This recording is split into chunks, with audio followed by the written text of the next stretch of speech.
ನಮಸ್ಕಾರ, ಶುಭೋದಯ. ಸಂಕಲ್ಪ ಸಿದ್ಧಿ ವಿಶೇಷ ಕಾರ್ಯಕ್ರಮಕ್ಕೆ ತಮ್ಮೆಲ್ಲರಿಗೂ ಆತ್ಮೀಯ ಪ್ರೀತಿಯ ಸ್ವಾಗತ ಹೇಳ್ತಾ ಇರೋದು ನಾನು ಅನುಷಾ. ಇದೇ ಮೊದಲನೇ ಬಾರಿ ಚಾನಲ್ ವೀಕ್ಷಿಸ್ತಾ ಇರೋದು ಅಂತಂದರೆ ಈಗಲೇ ನಮ್ಮ ಚಾನಲ್ನ ಸಬ್ಸ್ಕ್ರೈಬ್ ಮಾಡಿ, ನಮ್ಮ ವೀಡಿಯೋಸ್ನ ಲೈಕ್ ಮಾಡಿ. ಇನ್ನು ನಿಮ್ಮ ಒಂದು ಜೀವನದಲ್ಲಿ ಅನೇಕ ರೀತಿಯಾಗಿರುವಂಥ ಸಮಸ್ಯೆಗಳು, ತೊಂದರೆಗಳು, ಕಷ್ಟಗಳು ಬರ್ತಾ ಇದೆ. ಈ ಎಲ್ಲದಕ್ಕೂ ಕೂಡ ನಿಮಗೆ ಪರಿಹಾರ ಬೇಕು ಸರಳ ರೀತಿಯಲ್ಲಿ ಅಂತಂದರೆ ಆದಷ್ಟು ಬೇಗ ನೀವು ಅಕ್ಷಯ ವೃಕ್ಷವನ್ನು ಬರಮಾಡಿಸ್ಕೊಳ್ಳಿ. ಇನ್ನು ಕಾರ್ಯಕ್ರಮದಲ್ಲಿ ನಮ್ಮ ಜೊತೆಲಿದ್ದಾರೆ ಸ್ಪಿರಿಚುವಲ್ ಗುರು ಡಾಕ್ಟರ್ ವಿಷ್ಣುದತ್ತ ಗುರುಜಿಯವರು. ಗುರುಗಳನ್ನ ಕಾರ್ಯಕ್ರಮಕ್ಕೆ ಬರಮಾಡ್ಕೊಳ್ಳೋಣ. ನಮಸ್ತೆ ಗುರುಗಳೇ, ಕಾರ್ಯಕ್ರಮಕ್ಕೆ ಭಕ್ತಿಯ ಸ್ವಾಗತ. ಗುರುಗಳೇ, ಇವತ್ತಿನ ಪ್ರಶ್ನೆ ಏನು ಅಂತಂದರೆ, ನಾವು ದೇವಸ್ಥಾನಕ್ಕೆ ಹೋಗಬೇಕು ಅಂತಂದರೆ ಸಾಕಷ್ಟು ಮೈಲಿಗೆ ಸ್ನಾನ ಮಾಡ್ಕೊಂಡು ಹೋಗುವಂಥದ್ದು, ಶುಭ್ರವಾಗಿರುವಂಥ ಬಟ್ಟೆಯನ್ನು ಧರಿಸಿ ಹೋಗುವಂಥದ್ದು, ಯಾವುದೇ ರೀತಿಯಾಗಿರುವಂಥ ಅಂಟು ಮುಟ್ಟಿದ್ರೆ ನಾವು ದೇವಸ್ಥಾನಗಳಿಗೆ ಹೋಗಲ್ಲ. ಆದರೆ ಇವತ್ತಿನ ನನ್ನ ಪ್ರಶ್ನೆ ಏನು ಅಂತಂದರೆ, ಎಲ್ಲೋ ಒಂದು ಕಡೆ ಈ ನಾನ್ ವೆಜ್ ತಿಂದಾಗೂ ನಾವು ದೇವಸ್ಥಾನಗಳಿಗೆ ಹೋಗಲ್ಲ. ಸರ್ವೇ ಸಾಮಾನ್ಯವಾಗಿ ನಾನ್ ವೆಜಿಟೇರಿಯನ್ಸ್ಗೆ ಗೊತ್ತಿರುವಂಥದ್ದು. ಸಾಕಷ್ಟು ದೇವತೆಗಳಿಗೆ ಅಥವಾ ದೇವಿಗಳಿಗೆ, ಹೆಣ್ಣು ದೇವರುಗಳ ಬಲಿ ಕೊಡುವಂಥ ಪದ್ಧತಿಗಳು ಊರುಗಳಲ್ಲಿ ಇರುತ್ತೆ, ಅಥವಾ ಬೇರೆ ಬೇರೆ ಕಡೆ ದೇವಸ್ಥಾನಗಳಲ್ಲಿ ನೋಡಿರ್ತೀವಿ. ಇದು ಯಾವ ರೀತಿ ಬಲಿ ಕೊಡುವಂಥ ಪದ್ಧತಿಗಳು? ನಮ್ಮ ಹರಿಕೇರುಗಳು ಈಡೇಳೋದಕ್ಕೆ ಎಲ್ಲೋ ಒಂದು ಕಡೆ ನಾನ್ ವೆಜ್ ತಿಂದು ನಾವು ಟೆಂಪಲ್ಗೆ ಹೋಗಲ್ಲ, ಆದರೆ ದೇವರುಗಳಿಗೆ ನಾವು ಕುರಿ ಕೋಳಿ ಬಲಿ ಕೊಡು ಇದನ್ನೇ ಮಾಡ್ತಾರೆ ಅಂತ ಹೇಳ್ಬೋದು. ಇದು ಒಂದು ರೀತಿಯಾಗಿರುವಂಥ ಗೊಂದಲ ನನಗಿದೆ. ಸೊ ದಯವಿಟ್ಟು ಇದಕ್ಕೆ ಉತ್ತರ ತಿಳಿಸ್ಕೊಡಿ, ಹೇಗಿದು ಅಂತ. ಓಂ ವಿಶ್ವಸ್ಮೈ ನಮಃ. ಪ್ರೀತಿಯ ಬಂಧುಗಳೇ, ಬಹುಶಃ ಈ ಪ್ರಶ್ನೆಗೆ ಉದ್ದದ ಉತ್ತರ, ಬಟ್ ಆದಷ್ಟು ಶಾರ್ಟ್ ಮಾಡ್ತೀನಿ. ಬಲಿ ಇದೆಯಲ್ಲ, ಬಹುಶಃ ಬಹಳ ನೋವಾಗುವಂಥದ್ದು, ದುಃಖ ಆಗುವಂಥದ್ದು. ನೀವೀಗ ಹೇಳಿರಲ್ಲ ಈ ಕೋಳಿ ಅಂತೇಳಿ, ಸತ್ತಿರೋ ಕೋಳಿನ ಅವ್ರು ತಿನ್ನಲ್ಲ, ಕರೆಕ್ಟಾ? ಅದನ್ನು ಅವರೇ ಸಾಯಿಸಿ ತಿಂತಾರೆ. ಇಲ್ಲೊಂದು ಮೆಸೇಜ್ ಉಂಟು, ಅಮರನಾಥ, ಬದರಿನಾಥ, ಮುಕ್ತಿನಾಥ, ಏಕನಾಥ, ಮಂಜುನಾಥ, ಅನೇಕವಾಗಿರುತ್ತಹದ್ದು ಪೂರಿ ಜಗನ್ನಾಥ, ಎಂತಹ ದೇವಸ್ಥಾನಗಳಿಗೆ ಹೋದರೆ ಅದಕ್ಕೆ ಎಷ್ಟೆಲ್ಲ ಕೂಡ ನೀವು ಖರ್ಚು ಮಾಡಿಕೊಂಡು ಟೈಮ್ ಮಾಡಿಕೊಂಡು ಹೋಗಬೇಕಾಗತ್ತೆ.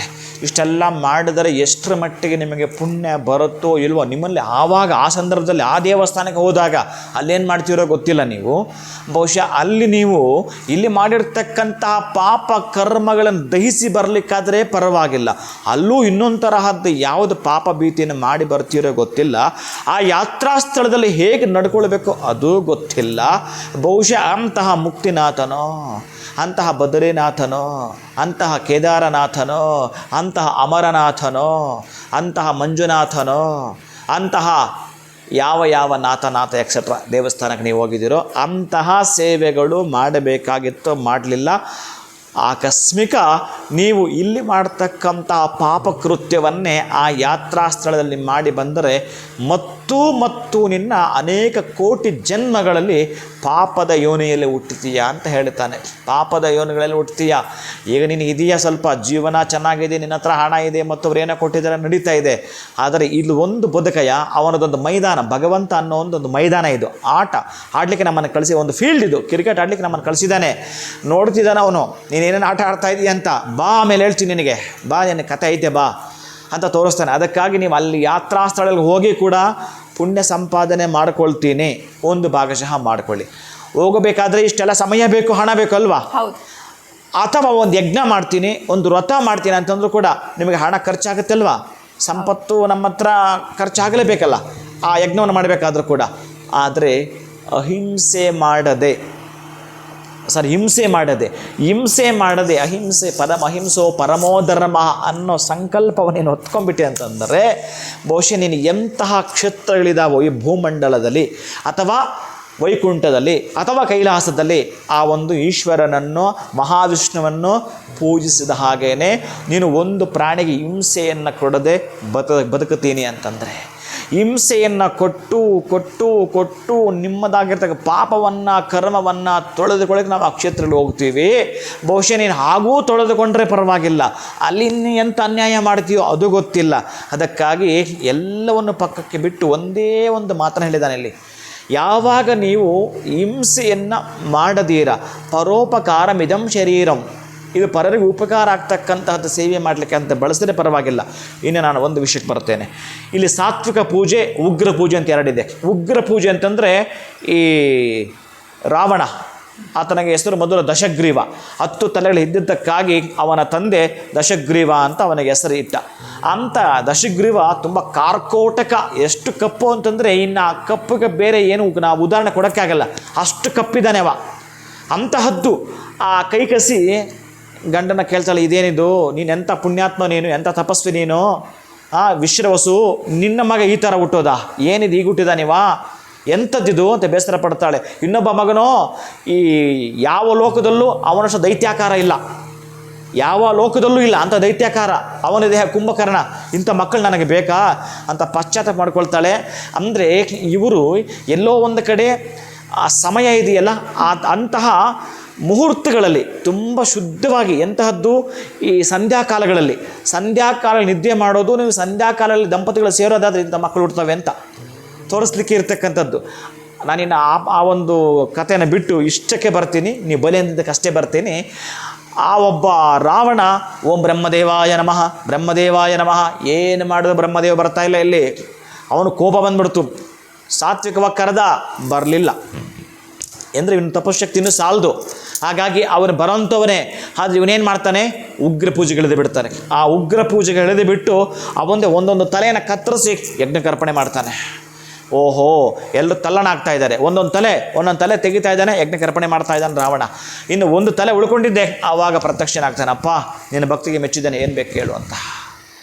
ಆವಾಗ ಆ ರಾವಣ ಬಹುಶಃ ಆ ಒಂದು ಉಗ್ರ ಪೂಜೆ ನಿಲ್ಲಿಸ್ತಾನೆ. ನೀವು ಇಂತಹ ಉಗ್ರ ಪೂಜೆ ಮಾಡಿ ನೋಡೋಣ, ನೀವು ಬಲಿ ಕೊಟ್ಕೊಳ್ಳಿ. ಕೊಡಲ್ಲ, ನೀವು ಮೂಕು ಪ್ರಾಣಿಗಳು, ಇನ್ನೊಬ್ಬರನ್ನ ಬಲಿ ಕೊಡೋದು, ಇನ್ನೊಬ್ಬರಿಗೆ ಹಿಂಸೆ ಕೊಡೋದು, ಇನ್ನೊಬ್ಬರಿಗೆ ನೋವು ಕೊಡೋದು. ನಮ್ಮಷ್ಟೇ ಪ್ರಾಣ ಇದೆ, ನಿಮ್ಮ ದೇಹದಲ್ಲಿ ರಕ್ತ ಇದೆ ಅಂತಂದರೆ ಆ ಕೋಳಿಯಲ್ಲಿ ರಕ್ತ ಇದೆ ಅಪ್ಪ. ಬಹುಶಃ ನಾನು ತಿಂತಾ ಇರೋರಿಗೆ ಹೇಳ್ತಾ ಇಲ್ಲ ಇದು, ದಯವಿಟ್ಟು ನೀವು ಆ ರೀತಿ ಆಭಾಸವನ್ನು ಮಾಡಿಕೊಳ್ಬೇಡಿ, ಇರ್ತಕ್ಕಂಥದ್ದು ಹೇಳ್ತಿದ್ದೇನೆ.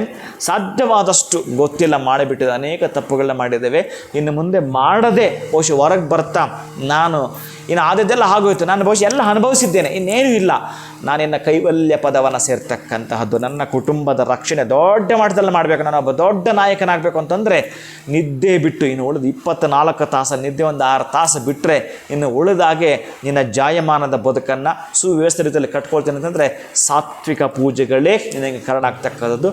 ಬಲಿ ಕೊಡುವ ಪದ್ಧತಿ ಎಲ್ಲೂ ಇಲ್ಲ. ಬಲಿ ಅಂತಂದರೆ ಹಿಂಸೆನೇ ಅದು ಅಲ್ವಾ. ಹಿಂಸೆ ಮಾಡಿ ನೀನು ಯಾವ ದೇವರು ಕೂಡ ಎಲ್ಲಿಯೂ ಕೂಡ ಕೇಳೋದೇ ಇಲ್ಲ. ತತ್ಪೂರ್ವೇ ಹಿಂದಿನ ಕಾಲದಲ್ಲಿ ತಿನ್ಲಿಕ್ಕೆ ಏನೂ ಇರಲಿಲ್ಲ. ಯಾವಾಗ ಈ ಮೂಲ ಇತ್ತಲ್ಲ, ಈ ಆದಿವಾಸಿಗಳು ಅಂತ ನಾವು ಬಹುಶಃ ನಮ್ಮದೇ ಆಗಿರ್ತಕ್ಕಂಥ ಆದಿವಾಸಿಗಳ ಮೂಲ ಇತ್ತಲ್ಲ, ಅಲ್ಲಿ ತಿನ್ನಲಿಕ್ಕೆ ಏನೂ ಇಲ್ಲ.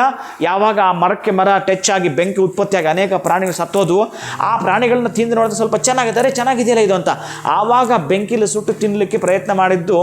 ಅರೆ ನಾನು ಏನು ತಿಂತಾಯಿದ್ದೀನಿ, ಇದೇ ಪದಾರ್ಥನ ಭಗವಂತನಿಗೆ ಅರ್ಪಣೆ ಮಾಡೋಣ ಅಂತೇಳಿ ಅಲ್ಲಿ ಮಾಡಿದ್ರು. ಈಗ ನಿಮಗೆ ತಿನ್ನಲಿಕ್ಕೆ ಆಹಾರ ಇಲ್ವೇನೋ, ಇದೆಯಲ್ಲ, ಅದಕ್ಕಾಗಿ ಇದನ್ನು ನಿವೇದನೆ ಮಾಡಿ ತಿನ್ನೋದು ಬಿಟ್ಟು ಯಾವ ಭಗವಂತನೂ ಕೂಡ ನಿಮಗೆ ಕೋಳಿ ಕೊಡಿ, ಕುರಿ ಕೊಡಿ ಅಂತ ಹೇಳಿಲ್ಲ. ನೀವು ತಿನ್ನಲಿಕ್ಕೆ ಬಯಸ್ತಾ ಇದ್ದೀರಿ, ತಿನ್ಕೊಳ್ಳಿ, ಆದರೆ ಭಗವಂತನಿಗೆ ನಿವೇದನೆಗಳಿಲ್ಲ, ಬಲಿಯೂ ಇಲ್ಲ. ಯಾರ್ಯಾರ ಪಾಪ ಅವರದ್ದು, ಯಾರ್ಯಾರ ಪುಣ್ಯ ಅವರದ್ದು. ಪಾಪವೂ ಇಲ್ಲ, ಪುಣ್ಯವೂ ಇಲ್ಲ, ಲಾಭವೂ ಇಲ್ಲ, ನಷ್ಟವೂ ಇಲ್ಲ. ಹಂಗೇಳಲ್ಲ ನೀವು. ವ್ಯಾಪಾರದ ಲಾಭ ಇದೆಯಲ್ಲ, ನಷ್ಟ ಇದೆಯಲ್ಲ, ಪಾಪ ಪುಣ್ಯ ಮಾತ್ರ ಇಲ್ಲ, ಲಾಭ ನಷ್ಟಗಳಿದ್ದಾವೆ. ಇನ್ನು ಇದೊಂದು ಸಬ್ಜೆಕ್ಟನ್ನು ಉದ್ದ ಮಾಡೋದು ಬೇಡ. ಬಹುಶಃ ಬಲಿ ಸಾಧ್ಯವೇ ಇಲ್ಲ. ಯಾವತ್ತೋ ಒಂದಿನ ನಾವು ಇನ್ನೊಂದು ರೀತಿಯಲ್ಲಿ ಬಲಿ ಆಗ್ತೀವಿ, ಅದು ಚೆನ್ನಾಗಿ ನೆನಪಿಟ್ಕೊಳ್ಳಿ. ದಯವಿಟ್ಟು ಹೇಳ್ತೀನಿ, ಎಂಥವರಾಗಿದ್ದು ಸರಿಯೇ, ಬಹುಶಃ ನಿಮ್ಮನ್ನು ಹೆರಿಗೆ ಬೀಳ್ತಾ ಶತ್ರು ಆಗಿದ್ದು ಕೂಡ ಹಿಂಸೆ ಅನ್ನೋ ಪದ ನಿಮ್ಮಿಂದ ತೆಗೆದು ಬಿಸಾಕಿ ಸಾತ್ವಿಕವಾಗಿ ಮಾರ್ಪಾಟನ್ನು ಮಾಡಿಕೊಳ್ಳಿ. ನೀವು ಎಷ್ಟೋ ಚೆನ್ನಾಗಿ ನಿಮ್ಮದಾಗಿದ್ದ ಭವ್ಯ ಬದುಕನ್ನು, ಭವ್ಯ ಬಂಗಲೆಯನ್ನು ಭಗವಂತ ನಿಮಗೆ ಕೊಟ್ಟೇ ಕೊಡ್ತಾನೆ. ಸಾತ್ವಿಕವಾಗಿರ್ತಕ್ಕಂತಹ ಮನಸ್ಸಿನಿಂದಲೇ ಸಾತ್ವಿಕವಾಗಿರ್ತಕ್ಕಂಥ ಪೂಜೆಗಳನ್ನೇ ಮಾಡ್ತಾ ಬರೋದ್ರಿಂದ ಮಾತ್ರ ಭಗವಂತ ಮೆಚ್ಚುತ್ತಾನೆ. ನಿನ್ನ ಬಲಿಗೆ ಯಾವುದೇ ಕಾರಣಕ್ಕೂ ಅವ ಮೆಚ್ಚೋದಿಲ್ಲ. ಖಂಡಿತ ಗುರುಗಳ, ಈ ಒಂದು ವಿಡಿಯೋ ಮುಖಾಂತರ ಬಲಿ ಪದ್ಧತಿ ಯಾವ ರೀತಿ ಇದೆ, ಜೊತೆಗೆ ನಾವು ಯಾವ ರೀತಿ ಸಾತ್ವಿಕವಾಗಿ ಇರಬೇಕು ಅನ್ನೋದನ್ನು ತಿಳಿಸ್ಕೊಟ್ಟಿದ್ದೀರಾ. ಬಹಳ ಧನ್ಯವಾದಗಳು ತಮಗೆ. ನಮಸ್ಕಾರ. ಹರೇ ಶ್ರೀನಿವಾಸ. ಇನ್ನು ವೀಕ್ಷಕರೇ, ಇವತ್ತಿನ ವಿಡಿಯೋನ ಮುಗಿಸುವಂಥ ಸಮಯ ಆಗಿದೆ. ಮತ್ತೊಂದು ಹೊಸ ವಿಚಾರದೊಂದಿಗೆ ಮುಂದಿನ ವಿಡಿಯೋನಲ್ಲಿ ನಿಮ್ಮನ್ನು ಭೇಟಿ ಮಾಡ್ತೀನಿ. ನಮಸ್ಕಾರ.